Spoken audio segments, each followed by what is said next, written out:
आज हम आपको कुछ ऐसी जगहों और हालातों के बारे में बताने जा रहे हैं जहां पर एक व्यक्ति को कभी भी चुप नहीं रहना चाहिए।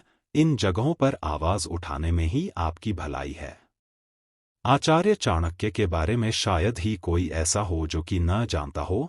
इन्हें 20वीं सदी के सबसे ज्ञानी और विद्वान व्यक्तियों की श्रेणी में रखा गया था। आचार्य चाणक्य ने अपने जीवनकाल के दौरान कई तरह की नीतियों की रचना की थी, जिनमें इन्होंने मानव जाति की भलाई के लिए कई तरह की जरूरी बातें भी बताई है। आचार्य चाणक्य ने अपनी नीति में कुछ ऐसी जगहों के बारे में भी जिक्र किया है जहां पर एक इंसान को कभी चुप नहीं रहना चाहिए। अगर कोई भी इंसान इन जगहों पर चुप रह जाता है तो ऐसे में यह उसकी बेवकूफ़ी को दर्शाता है।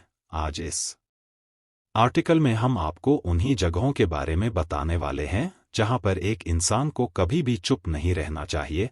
तो चलिए इन जगहों के बारे में विस्तार से जानते हैं जहां अन्याय हो रहा हो। चाणक्य नीति के अनुसार अगर आपके सामने किसी पर अन्याय हो रहा हो तो ऐसी जगह पर आपको कभी भी चुप नहीं रहना चाहिए। इस तरह के किसी भी जगह पर आपको खुलकर बात करनी चाहिए।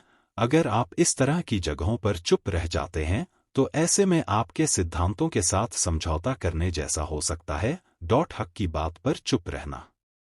आचार्य चाणक्य के अनुसार अगर कोई भी व्यक्ति आपके हक या फिर अधिकार को छीन रहा है और आप चुपचाप देख रहे हैं और ऐसा होने दे रहे हैं तो यह बहुत ही बड़ी बेवकूफ़ी मानी जाती है। अगर आपके हक को छीना जा रहा हो तो आपको कभी भी चुपचाप ऐसा नहीं होने देना चाहिए।